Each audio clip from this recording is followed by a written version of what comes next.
birthday boy. Hey, if you would have came yesterday, my house was clean. So I think the carrot cake's fresher than the red velvet cake, but happy birthday.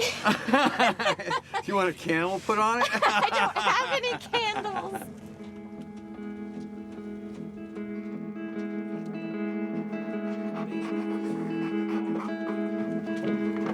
"62. But I feel like I'm 26.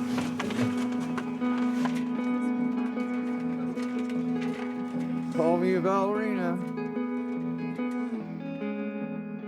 I was a suburbanite from South Florida who didn't have a clue.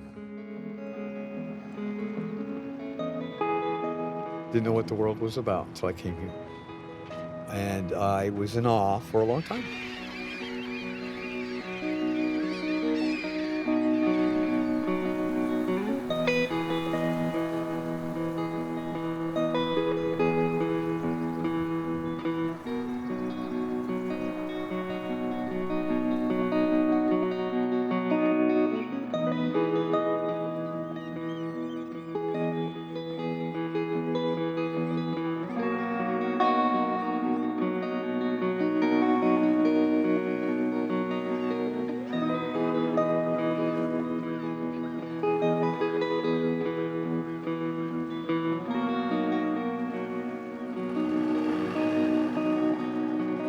I'll tell you about the first time I met him. He says, "Hi, I'm the new harbor master. I'm here to help you." Well, he didn't say he was here to help us get out of here. He was here to help kick us out. I came back from rehab where I was getting some treatment, and he took my boat and crushed it. Well, I had no place to go, and COVID just started, so I pitched a tent in the field over there. When something came available, I moved back here to be on a boat. And next thing you know, everybody whose boat was crushed and started living out in the field too in tents.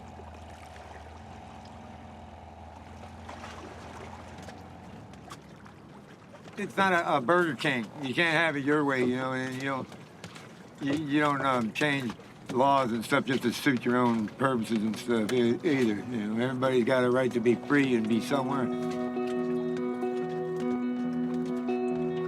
I don't care what you think about us not living on the bay. We're living. And if you're going to make us homeless, then do something about it. Provide.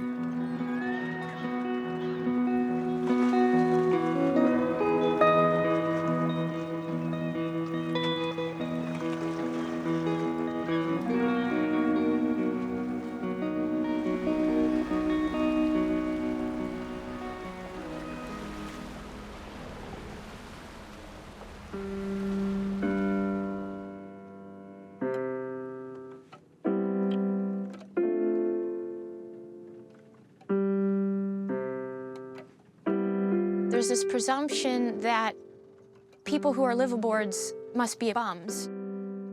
We don't have a high overhead, but it doesn't mean we're not contributing to society.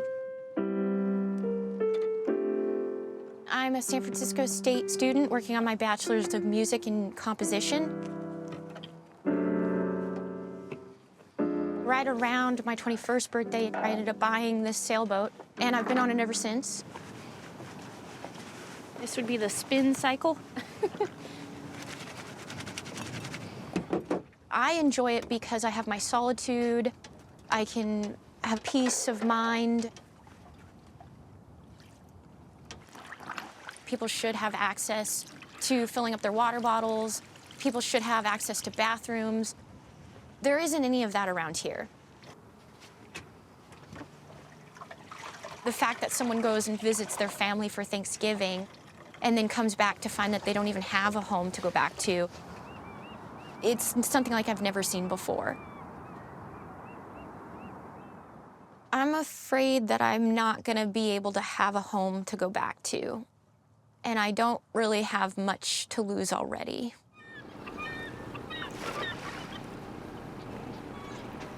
Hey, can I get a cigarette? Come on, please, man. Yeah, I quit. Yeah, you're a liar. I fucking quit.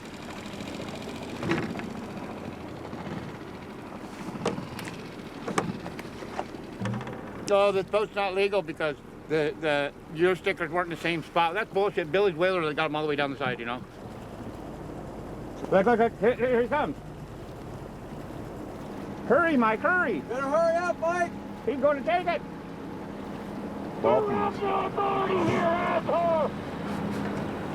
Gus gets screamed at quite a bit. Yeah.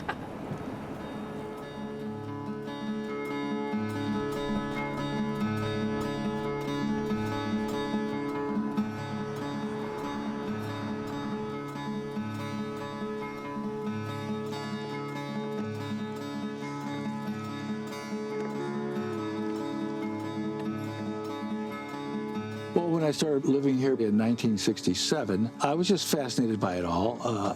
I was kind of brought up on the water. My father was a tugboat pilot on the Mississippi River.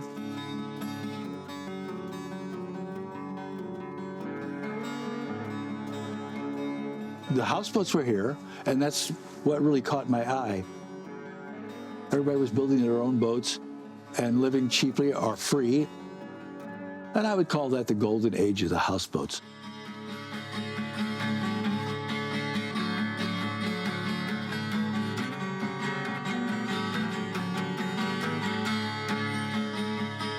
One day, we were looking through the binoculars, and we could see a Boston whaler with people in it that had gold helmets.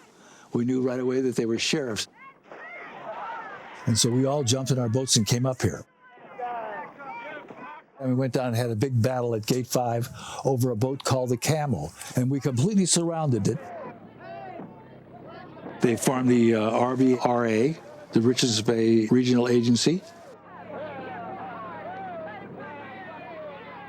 It's all about money, guns, and lawyers. Who's got it the most?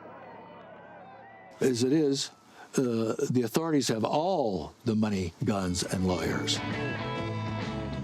When the houseboat community came under attack, then we started having benefits to raise legal fees.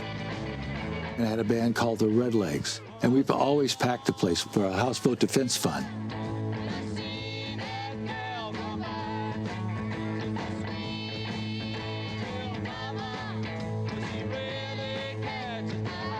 It's just a matter of getting the pesky anchor outs out of the way. You watch and see. They're going to get rid of all of them. They're going to put mooring balls out there, and they're going to have millionaire boats tied up to them.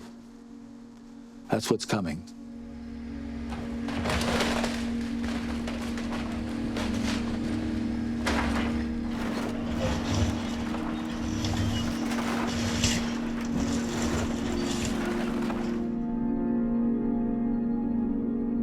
These people on the hill, it's amazing how the hatred is there. I think that they think we're scum. We've been known as people who shit in the bay, thieves, drug addicts, all around society's trash, okay? It's the haves against the have-nots. And we're have-nots, but we have. Greek mythological They serpents. exist. That's so funny. They skim the water. It's really cool. And then I saw people standing there. Were they singing? No. Did you want to go closer? You swear ass. We have to pay our taxes to the man. That's the problem here, is that they don't like the fact that we don't pay the man. They've paid the man. Hey, I paid the man all my life. I don't need to pay the man anymore. I'm done. And talking about the man, there he is out there. Get off that boat! Get off that boat! He has no authority out here. Why don't you take a hike, asshole? Well, I'm sorry, that's You rude. heard me, take a fucking hike. You got no authority out here. Who are you gonna go bother next? Some poor woman? Or how about an old man?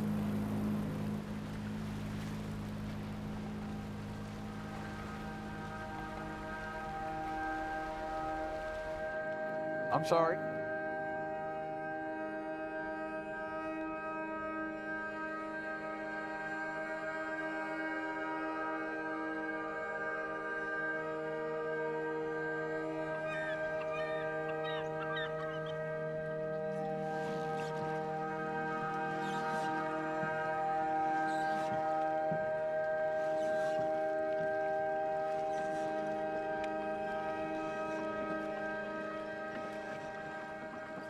A lot of the shore access locations have closed, and that makes getting resources much harder.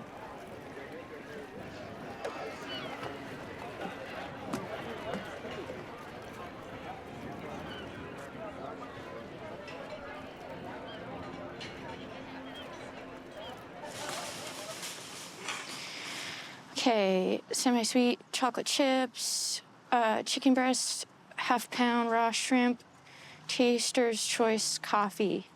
Hello, how are you? Very nice.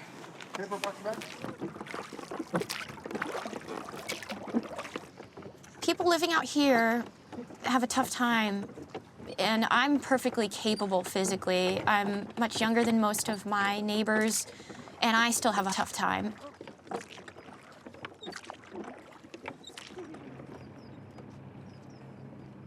Diane Moyer is a local artist. She also was married to a filmmaker, Larry Moyer. And her situation out here drastically changed after his passing. We don't know how we're gonna keep her cement barge afloat. Kim, thank you so much. Thank you so much. Sure. It's so hard to get to the store. So thank you so very much. Do I owe you some? No, Did it go over my food stamp thing? no, you're fine. Really? Okay. Yes. And you have my card? I will give you your card. Okay, thank you.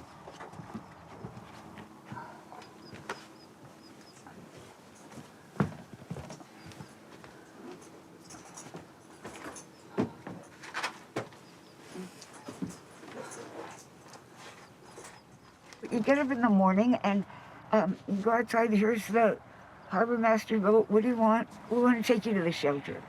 To put me in a home, you know, an elderly home where people all get sick.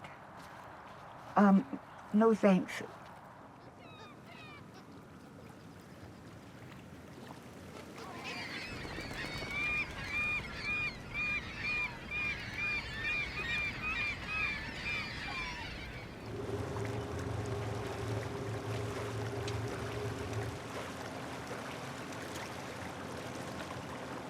Morning, sir.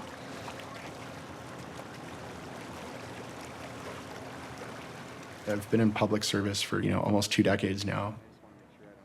It's my way of trying to make the world a little bit better of a place. When I took on this job, one of the issues that I had to wrestle with was the idea of the time when I knew I would encounter a situation where somebody was living on a boat and maybe didn't have anywhere else to go. Ahoy, Cricket! Good morning. How you doing?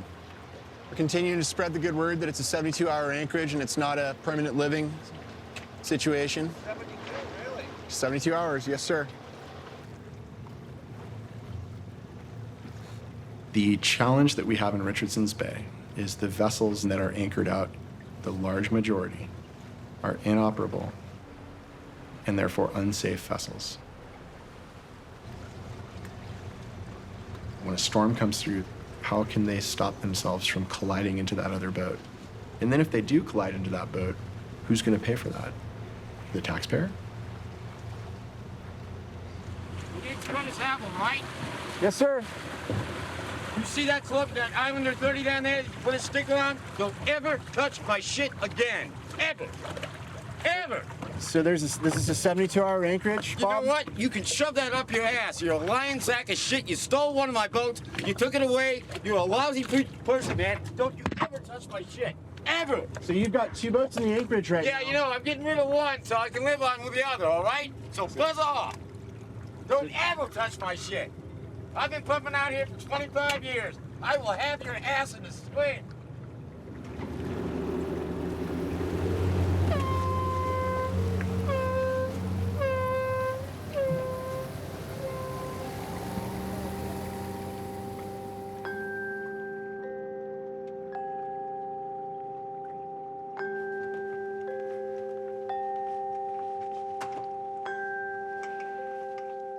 I know I'm an easy target, but I'm also committed to trying to make Richardson's Bay a safer place for everyone. And unfortunately, that means that some people are going to be disappointed.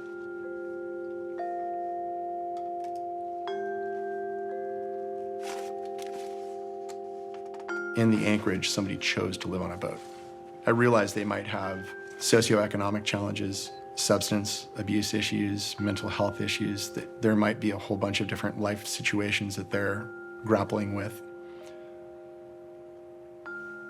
That, I wish them the best, but that's a separate issue.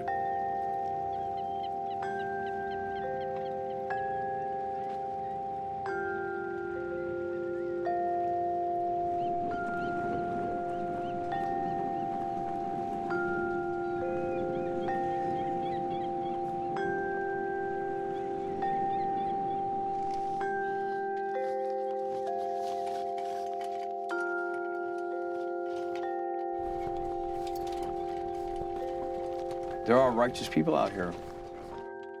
They shouldn't have to lose what they own. That's what I like about this place. So we all have some kind of interconnection, like redwood trees, you know? A block away, a redwood tree has a limb cut off. The other redwood tree feels it, that they feel each other, and that's the way we are out here.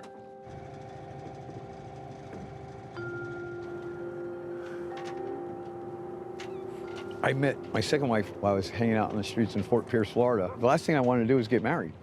Every year she asked me if I would marry her. And I was like, we don't need no marriage certificate. And she came down with pancreatic cancer.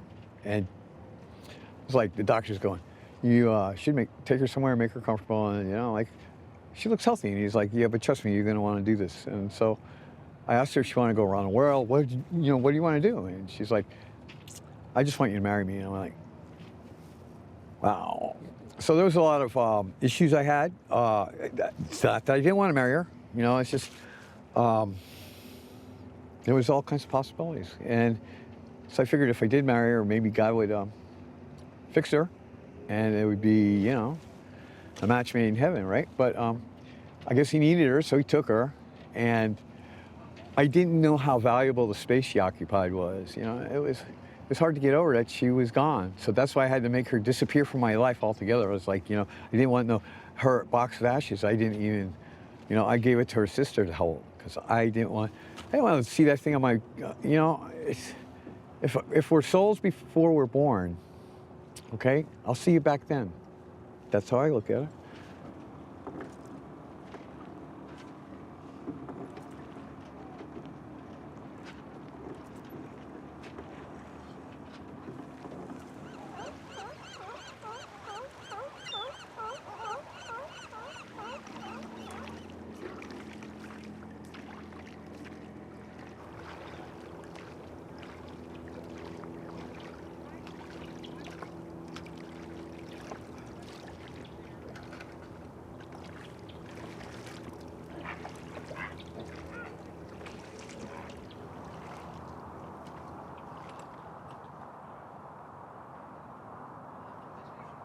Okay, so I'll bring the chain, I'll bring some shackles. I think I got zip ties, maybe. It slows them down at least if they're gonna be aggressive, I guess. Yeah.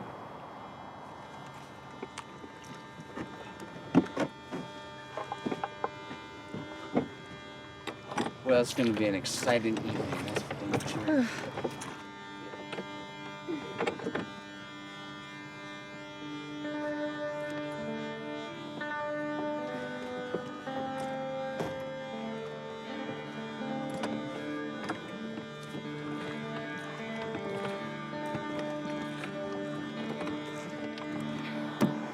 Okay, so then I think we just gotta load up here.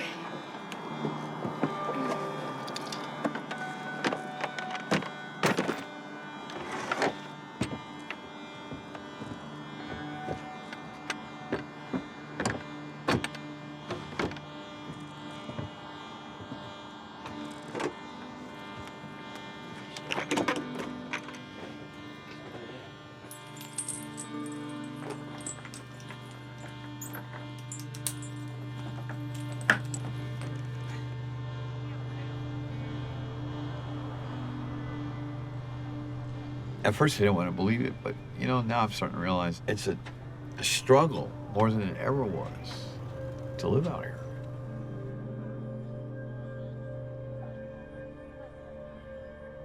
I can't go to the store during the day. Everything that gets done has to be done at night. It's been cold as hell out here, man. For a long time, my feet are turned purple. But I got used to it, so it didn't bother me, you know? Oh, I gotta have that, you know? Or know what I mean? We're survivors.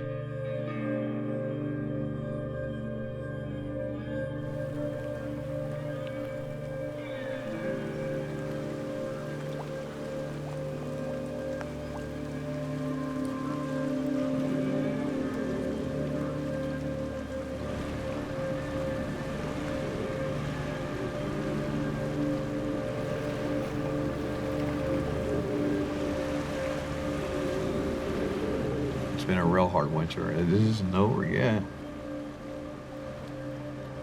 This place isn't going to be around forever. I mean, look at him. He's thinned out the population. They're going to get what they want.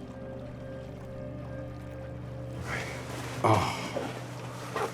You wonder why I wear foul weather gear under my coat. Because it doesn't fit over my coat. And the last time I tried to put it on, I was stuck. You know, being an old guy, it's hard to take it off.